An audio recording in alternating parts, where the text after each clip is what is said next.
Hi there, I'm Mistal Godlewski, an American girl who called the cornfields of Illinois home until over 10 years ago when I started navigating the chaos of life overseas. If you've ever felt that itch for something more, that whisper telling you to break free from the ordinary, you're in the right place. This podcast is your backstage pass to the wild ride of moving abroad. I'm here to pull back the curtain on the real journey, sharing stories that are funny, dramatic, and sometimes downright unbelievable. We'll explore the gritty details, from battling culture shock and navigating tricky visa processes to celebrating those small victories that make it all worth it. So whether you're daydreaming about a new life abroad or already in the thick of it, grab your passport and let's explore what it really means to live life beyond borders. Welcome to Abroadly Speaking.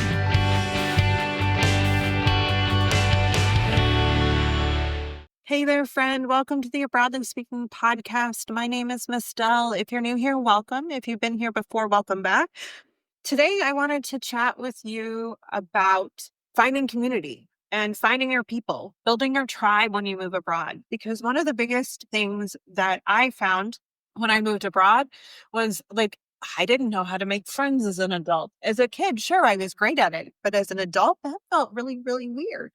So I kind of want to chat through that today because you're not just moving for the food and the views, right? And don't get me wrong, I'm looking out my window right now. It's a beautiful sunshiny day here in Switzerland. The mountains still have snow on the caps. It's lovely. Eventually, you'll want more than just an Instagram-worthy life. You're going to need a community to survive the ups and downs of the new place. You're going to need a community to help you survive when you get sick and your kid needs to be picked up from school and oh my gosh, what do I do now, right? Here's the thing, finding your tribe abroad is completely possible, but it does take a bit of work and it may feel a bit uncomfortable. It's not like you can just walk into a cafe and suddenly you're BFFs with everyone. So maybe it's time to think about how can I make this work? Now, if you're like me and completely socially awkward, that's okay. It is still possible to make friends and to kind of get outside your comfort zone a little bit and get to know people. And the good thing is it can be possible to find people who are both expats or let's say fellow immigrants or locals, right? So it's fine to make friends with either. And ultimately, it's actually a good idea if you can to make friends with both. Let's start with why you need a tribe. Because if you're anything like me, you're probably like, cool, I'm a loner, I'm good. I have my husband, maybe, or my partner. I have my kid. I don't need anybody else. But the reality is you're leaving behind a tribe when you move abroad. Whether you recognize it or not, we didn't live anywhere close to our family when we moved abroad, but we had a friendship circle that we hung out with, that we went to pub quizzes with, things like that. And when we moved abroad, finding that camaraderie, finding that family, as we call it, was really, really hard. So when you move abroad, especially coming from a place where you've spent a long time or your entire life, or you've made good long friends and family along the way, the loneliness can be really, really hard. You're literally starting over socially, and you quickly realize that it's not as easy as just going to the coffee with a friend when you're feeling down, because you can't just chat with your friend. Now you're chatting with your friend after you figure out what time zone is it in Springfield right now, right? So here's why you need a tribe. Living abroad means you're likely navigating a whole new culture, you're navigating a new language, and absolutely navigating a new set of norms. And ultimately, that can feel really exhausting and really draining. When you build a community that's about more than just having people to hang out with, it's about creating a support system that helps you feel seen and heard and like you're not totally isolated to you and your cats when you move to a new place.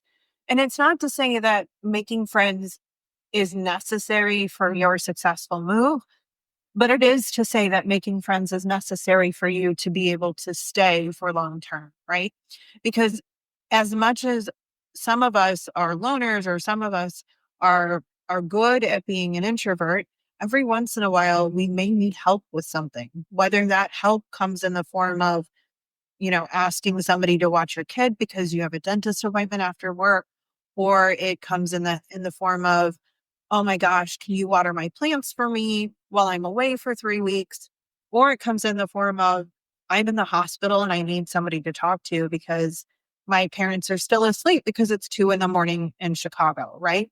So, whatever that is for you, having a community locally is going to be very important along the way. So, that seems great and all. You're probably thinking to yourself, wonderful, Estelle. Now, how do I do that? To be fair, it's not as scary as it seems. You can go about actually finding your tribe when you're in a new country, and it's way less daunting than you think. But it does require a little bit of bravery and intentionality. This is what I do to try and stay connected. I started with an immigrant community, or as often called an expat community. It's easy to start with someone who gets it, right? These groups are a great starting point, whether it's a local Facebook group or a WhatsApp group, or even meetups specifically for people in your situation. So, for example, here in the city or in the canton in Switzerland that I live in, we have an English speaking club. So we have an English speaking group that gets together regularly that allows me to connect with others who have gone through something similar, whether they're British or American, it doesn't matter as much, but they understand moving away from home and living in a country that's not your own. You can have a laugh with these people because they understand, for example, the frustration of grocery shops being closed on Sundays and the craziness that comes with not knowing how to ask for something very specific that I would even struggle asking for in English at a store in German, right? So those kind of things help me feel connected and help me feel out of being stuck, right? Or being alone. So expat groups are a great way to start. I also belong to other groups in Facebook. For example, belong to a working moms group. I belong to in Switzerland. I belong to a women in business group in Switzerland. So there's lots of different groups that you can belong to, again, that allow you to connect to other people who are in a similar circumstance to you. Another thing that you can do is language classes or local events, because not everyone in your country obviously is likely to speak English. And there's a huge opportunity to immerse yourself in the language. So if you're taking language lessons, that's the perfect time to meet other people. Plus, if you attend local events or festivals, or even like the local market that maybe is out, it's a great way to meet people who live there, whether they're expats or locals. So you'll be surprised how much easier it is to connect with people when you're both standing there struggling to pronounce the same word at the same time, right? Or when you have to lean over to the German speaker next to you and be like, how do I say Knoblauch correctly? By the way, that's garlic. But like you want to say that, right? And your American self is like silent K, and they help you figure it out, right? So it's a connection point. I will freely admit I am not an extrovert. It sounds like I could be. If you meet me, I can fake it till I make it, but I am totally, totally an introvert. So having to talk to people I don't know drives me way outside of my comfort zone, way outside of feeling comfortable with anything like that. But this one is the key. You have to put yourself out there. Yes, I will freely admit it's scary. And no, you're probably not feeling like it right now, right? If you're constantly hiding in your apartment that you just moved into, you're not going to find your tribe. Go to events, meet up for coffee with someone who else is new to town, meet somebody at work, join local hobby groups or sports clubs. If you put yourself in situations where you can meet people, you will eventually meet people and they might even become your friends. We met a lot of people at work, which was great, but we also didn't want all of our friends to be tied to work because then all you do is talk about work, right? And even though my husband and I worked for different companies, we worked in the same industry. So as soon as, he started talking to his work friends about work, I was left out. So being able to find friends outside of just the people you work with is key. That being said, my husband is far more social than I am. I love him a lot, but I cannot solely rely on him for my social life, right? And that goes for you too. Relying on your partner for social life is a recipe for burnout. To be fair, your partner doesn't want to be your only social outlet. As much as they love you, they want you to have friends that are not them. They've got their own thing going on. And while it's lovely to share the experience abroad, It's also important to have a separate social life for your own well-being and for their own well-being as well. Because ultimately, if all you do is spend time only together, at some point you're going to burn out from each other. And then what? You're stuck in a country with somebody you don't like. You don't want that to happen. So, a big benefit of building your tribe ultimately is having the tribe itself, right? You've got some people and you've started making connections. Then what? Well, now you get to enjoy the sweet benefits of having a solid group of people around you. And then it grows, right? Because this guy knows this guy, that knows this guy, that knows this guy. And all of a sudden, you have a huge group of friends that you're able to hang out with. It gives you a support system, whether it's a small group or just one single close friend or a group of close friends. Knowing you've got people who understand your situation will keep you grounded. And when things start to get hard, when something inevitably comes up, you have people there to support you. In addition to that, there's nothing quite like having a few people to laugh with when you're feeling homesick or overwhelmed. So you'll get to share the joys of the new culture you're living in. You'll feel less lonely. You'll feel more settled and more content where you are. And ultimately, it gives you a safety net because when you need help navigating some tricky situation that will inevitably come up, or you're feeling completely overwhelmed because something is happening, it's invaluable to have people you can rely on and who knows the ins and outs of the life that you're living in your new country, right?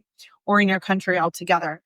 We have a friend of ours who we actually helped move to Switzerland 10 years ago now. When something is happening, we both lived in a rural part of Mississippi at the same time for a while, and we can relate to each other in that way, right? We can relate to each other as friends who have a shared history. We have friends who we helped moved in 2020, who moved here with their child who was around my daughter's age at the time. They moved from North Carolina in the long run, and we had lived in North Carolina before we moved over. So we had some small connection. And now when, we all go over to each other's houses for dinner and we have fun together. So having that small community is like that safety net when something goes on. I ended up getting sick one day and I couldn't pick my daughter up from school, and my husband doesn't get out of work in time to do it. So I called our friends that are originally from North Carolina and said, "Hey, can you please go pick up my daughter when you pick up your son from school?" And they were like, "Yeah, no problem. Got it." Or specifically yesterday, actually, I had at the time of recording, I had a dentist appointment and I knew it was going to run long. And I asked my daughter's friend's mom to take her home from school and have a play date together. And thankfully, that also happens to be my daughter's second grade teacher, but she went home with her teacher who has kids at the school as well. And they had a little play date together.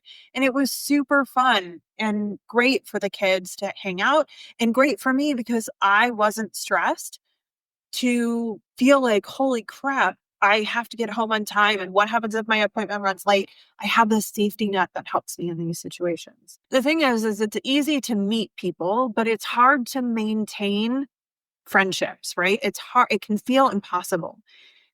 You've got to make an effort to stay connected, even when life gets busy. Schedule hangouts, for example. Reach out and stay in touch. Spend time together at the park with your kids. Let your kids play on the swing sets while you and your new friend chat with each other. If you put an effort into those relationships, it will absolutely make all the difference in feeling settled in your new country. Now, don't get me wrong. It is totally fine if you're someone like me who needs quite a bit of me time, right? You don't have to be best friends with everybody you meet. And it's okay to have only a few solid friends who really get you. And then, of course, maybe you have a few acquaintances that you occasionally grab a coffee with. Finding balance is the key to avoiding the burnout and actually staying sane in the new country and feeling like you're settled there, right? Because no one feels settled when you don't have at least someone you can talk to who has a shared lived experience, right? So that's the really good part about moving abroad and about feeling like you're safe and confident about living there as well. You're not just moving there for a weekend. You're not going for a visit. This is a longer term commitment, right? 3 years, 5 years, a lifetime, whatever it is for you. It's not something that you're going to, ghost in a week. Or if you are, then that's a lot of money to do it, but it's something that you want to double check and make sure when you move that you make the effort to actually enjoy the move ultimately. So, to wrap things up, when you move abroad, building your tribe is crucial for your happiness and for your mental health. It's not just about finding people, it's about finding the right people who get what you're going through, those highs and lows with you along the way, and support each other through it all. Yes, it takes time and it takes effort, and it may feel overwhelming, but trust me, it's totally worth it. You will eventually feel more at home in your new country, and you'll have a solid group of friends to laugh with. And sometimes the culture shock is going to hit you along the way, right? So it's okay if you feel lonely at first. And maybe it's the first year that it's really hard to kind of feel settled and feel like you've found your tribe. But once you find your people, you'll find your people. You've got this. Don't even worry. And as always, that's what I'm here for, to help you on your journey, right? So if you need a friend who knows what you're going through and you can't find one locally, DM me on Instagram at I am Mistel. Let's chat. Like, become part of the tribe of people with me who are moving abroad. I'm growing my tribe constantly. Welcome to it. But it's time to realize that it's not just about you and your move. It's really, really, really about finding your community to make the experience something whole, something human, something for you that you can love. All right, my friend, that's it on this episode. I look forward to seeing you on the next one. Thanks for tuning in to Broadly Speaking. If today's episode got you dreaming a little bigger or thinking a little braver, go ahead and hit subscribe, leave a review, or share it with someone who's ready for their own adventure. And hey, don't be a stranger. Come hang out with me over on Instagram at I am Mistel for the real, unfiltered life abroad. Keep that passport handy, and remember, life's too short to stay in one place.